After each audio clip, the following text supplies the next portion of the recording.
So this is my new series called Belly to Belly Sales Stories. Belly to belly sales refers to, it's an old term talking about any time you're sitting at a kitchen table belly to belly with your homeowner. You're belly to belly at the table, they are as well, and you're negotiating, making a presentation and negotiating a sale. Term's been around for decades. So this is Belly to Belly Sales Stories. This is the first episode. If you like these, please like, follow, subscribe so you'll be notified as I do more. And what I'm going to do in this series is I'm going to tell a true story of a lead. Some will be leads, demos, some will be sales. And we will focus on a particular one or 2 points in that story. So this first story I'm going to tell you was about a year ago. I was running a bathroom lead down outside of Waynesboro with another sales rep. His manager had asked me to run with this gentleman, see if we couldn't get him reinvigorated. And we went out on this lead. And the 2 things that I want to focus on in this story is setting the scene and how I porch light closed the individual and how the porch light closed in this case. So let me tell you about these people. There was a retired couple. The gentleman was much older than the missus. There was probably about a 30-year age gap. And I only share that because it came into play with his mobility issues. He had much more mobility problems than she did. Beautiful piece of property, couple of acres, big, nice house. And what they would do is each morning they'd have breakfast upstairs, and then he would come down. He'd make one trip down the steps to the finished basement, which at one time had been his office. He had done very well in business and had run a business from the house out of the basement for a couple of decades. And he would stay there all day, and she'd make lunch and bring it down to him. They'd eat it on TV trays. And if they were going out for the day, they could just walk out the sliding door, and the car was parked right there off to the side, and they could take off and run their errands. And then at the end of the sitting downstairs for the day, he would make one trip up the steps. They'd have dinner, read for the evening, and then go to bed. So, and this was all his knees and that kind of thing. He just didn't move around real well. So when we first got to the house, we pulled up. I believe it was a Saturday afternoon, and knocked on the door, the patio door. It was very obvious that's where they went to. So I just went right over the patio door and saw them through the door, and we went in and introduced ourselves. Had a great warm up, 30, 40 minutes. And one of the keys to doing a good warm up when you're having great feedback with the person and you've really made a good connection and you've kind of sat in warm up for an extended period of time, one hint I can tell you is it's always really important for you to be the one to move it along. Don't let the customer, don't let your prospect be the one that goes, okay, well, let's get to it, or let's get things going. If you see that little bit of antsiness, if you feel that coming, you need to be the one to always go, well, I guess I better get to work here. You need to be the one in control of moving things forward. But anyway, so we're having a great time. He'd been a Civil War buff, and it was a great conversation and talking about all the stuff he'd collected and where he'd gone to collect and that kind of thing. Now, when I got ready to do the demo, because we were in this finished basement, there was no kitchen table to go to. And he was obviously very comfortable in this environment. He spent all day down here. It's where he had done his business for a couple of decades. So we were in the right spot of the house to do the demonstration, but I didn't have a tabletop. And one of the things that I want, this is the taking control of the presentation.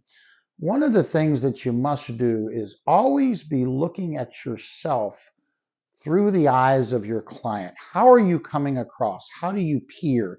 How is your body language and the way you talk and the way you carry yourself? Is it making you a professional? So what I didn't want to do is sit there with my iPad in my lap on a chair in front of him like a little 10-year-old doing a book report. So what I literally did, he was sitting in his recliner. We had been sitting on, myself and the other rep, on the couch over to the side. He's in his recliner. And the wife was actually sitting in the office chair, the desk chair on wheels, about 8 or 9 feet back from him. And we were just warming up and having a good time. So when I was ready to move forward with the demonstration, of course, we did the survey and we went and did the inspection, and I, did the agenda and went out and got the kits and came back. And I'm back with the kits, ready to go into the company story. And so I wanted to create an office, a professional environment to do this presentation. So I wouldn't be just sitting in a chair and things scattered around on the floor. So I saw there was a side chair, like a little folding card table chair with a bunch of books stacked over. And I walked over to the chair, didn't ask, pointed at the books and said, "Do you mind if I set these on the floor? I'll put it back when I'm done so I can use the chair." And he said, "No problem." I picked that chair up, I brought it back over, and I set it about 3, 4 feet in front of him in the recliner. And we'd already found out that they did the lunch thing downstairs, and she'd made lunch and they'd eat it on the TV tray. So I said, "Where are the TV trays?" And he said, "They're right back there." And I went and got a TV tray. "You mind if I use one?" "Nope." And I set that up right next to me here. And then the coffee table was in front of the couch where I'd been sitting, and I very carefully moved everything that was on the coffee table to one side of it, folded the dolly back, so I had half of a coffee table nice and cleared. And then I asked her, I said, "Why don't you roll over here and sit right next to Robert," I believe his name was, "Robert, so it'll be easier for you both to see everything." And then I set my iPad up on the coffee table. I had my parts kit and my samples right here between my legs. And I did my demo like this with my body language open and talking to them and explaining things and, asking the questions to keep that back and forth dialogue. And as I got into the samples, the actual product, we're passing them back and forth. And then I'm setting them here on the coffee table nice and neat, but they're out, they're on display. They're there if I want to hand them back to them. So it came across as a very professional setting. And when we were all done at the end of the demo, I put the chair I was sitting on back and put the books on. I put the the TV stand back where it was, and I put the dolly back, and I put everything back on the coffee table as best I could. I put it all back where I got it from.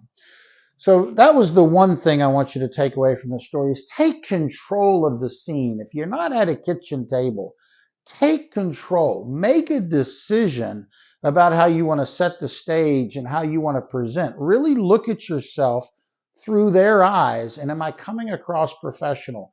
Do I look good in the way I'm handling this? Now, the next thing I want to tell you about is a little bit about the demo. So he had his mobility issue. So I got him up one time when we went and did the inspection together, myself, the other sales rep, and the two of them, and they were all part of that conversation. But once I got into the close, and I'll tell you about this in a minute, I actually carried her back there a couple of more times, and he didn't want to get back up. So each time I would carry her back there to go over something or do something, when we came back, I would then share with him what we had discussed and decided, and then get her to chime in to the affirmative that yes, that is indeed what we talked about and what we decided. And then I'd get him to chime in that yes, that was good with him. He liked the decisions we had made, never assuming anything. So it was a very large custom shower, had a huge pan on it. It was 80 some inches long. It was super deep. We were doing benches and shelves and anyway, make a long story short, when I priced it out, the 1 year price came in, and I want to say it was 28 or 29,000. So I handed it to him. He was looking at it. Well, it's more than I expected, and well, we're gonna have to think about that. And I get it. That's fine. I get that you want to think about it. Since I'm not going to be here when you're thinking about it, because I'm going to be right outside the door, porch lighting him, but he doesn't know that. Since I'm not going to be here when you're thinking about it, what I want you to do is let's make sure we got all your questions answered so you have all the information. So, what did you expect a project of this magnitude to be before I got here? And he was very reasonable. He said he knew it was custom. He had looked on the internet. He had some idea that he was doing something, premium of great quality. And so he said, I figured we'd be around $20,000. So I knew I was in good shape there. So we went back and forth. Now, one of the things I wanted to do is I wanted to take him off of the premium wall he had picked and go down to one of the classic walls, one of the less expensive wall options for this walk-in shower that we were pricing. And so at that point, I said to her, I said, let's go back in here. Now, a little more information for you. This shower, this bathroom, was only used a couple of times a year when guests would come over for the holidays and use the downstairs. And when he had to go relieve himself to use the facilities. The shower itself was only used 2 or 3 times a year, yet he wanted to get this big jacuzzi awkward tub out to a walk-in shower for his guests. They were a very well-off couple, and they wanted this to be done so their bathroom was more amenable to their guests, more user-friendly to their guests, even though it was only, less than half a dozen times a year it would be used. So I took her back in and we agreed, her and I, that, while they had talks of doing a vanity or doing the flooring, there was nothing. Hold on one second, folks.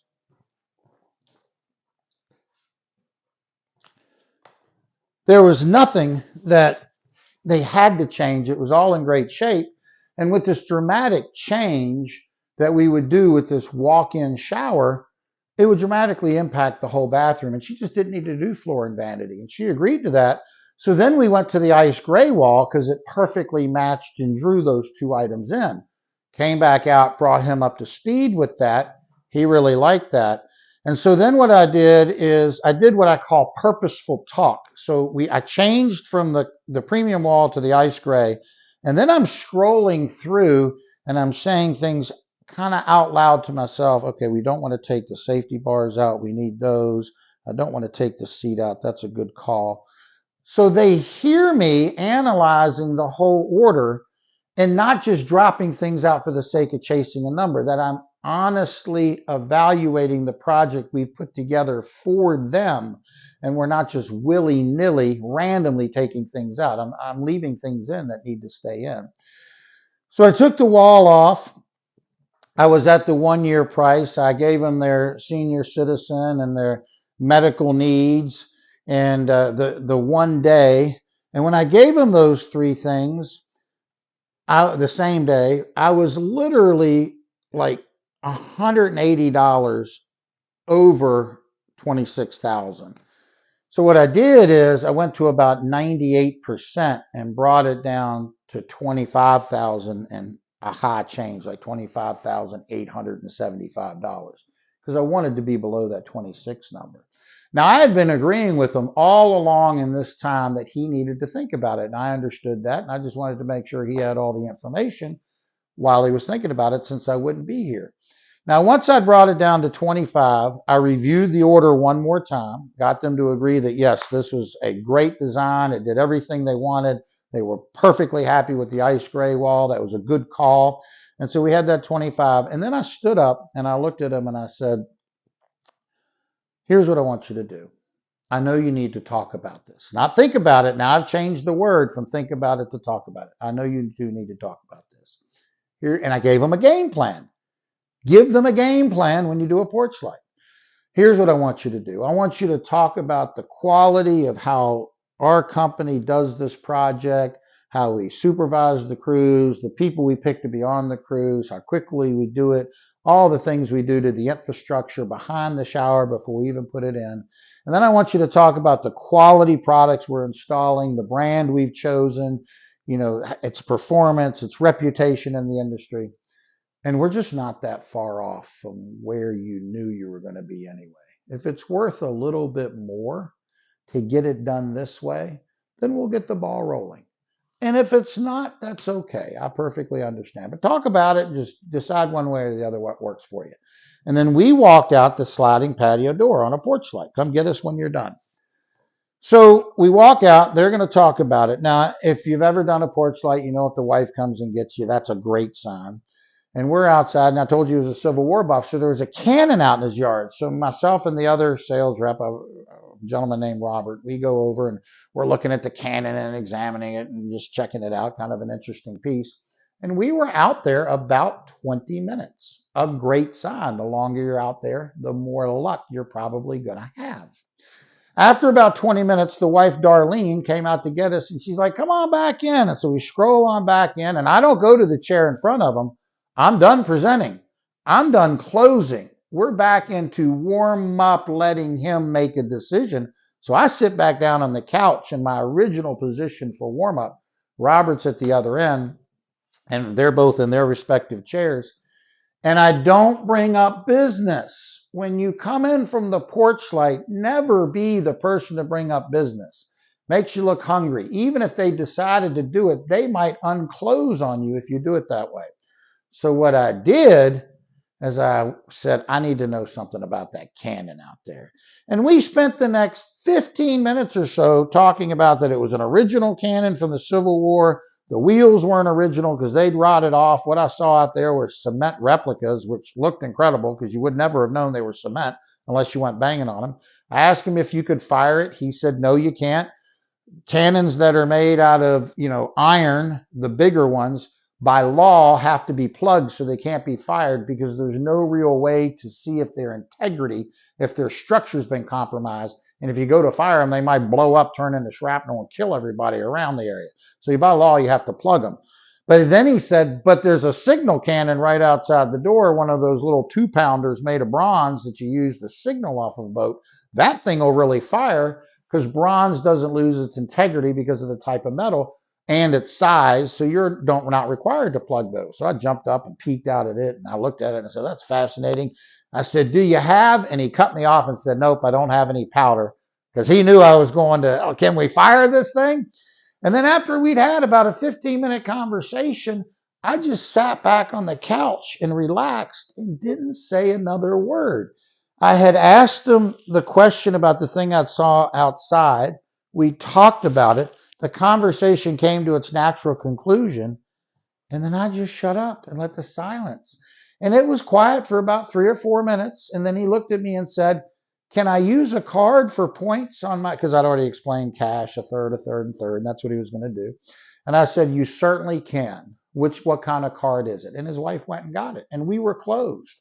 So it's very important. Set the scene. Be in control of that. Look at how you come across. Just like now, I'm sitting up. I'm thinking about the image and the way I'm looking on that screen to you and how I'm coming across. Do that when you're in the home. Have that situational awareness. And the other thing I want you to do is when you porch light, slow roll it. Don't bring up business when you come back in. Let them bring it back to business. And if you can't think of anything else to talk about the fox story. Come back in and talk about the little red fox you saw run from the bushes over to the trees, and if they ever seen it, and what other wildlife did they get, and they'll tell you about groundhogs and raccoons and skunks and deers and squirrel.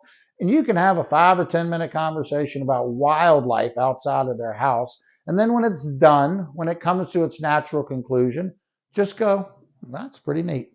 And then don't say another word until they bring up the business. So I hope this has been helpful. Please give me comments. If you want me to cover something, these belly-to-belly sales stories are for you. If there's a particular subject you want me to cover, put it in the comments. I'll include it in another episode. I'm more than happy to address particular things you've run into. Give me a like. Give me a subscription so you will see notification when I post new ones. And y'all have a great day.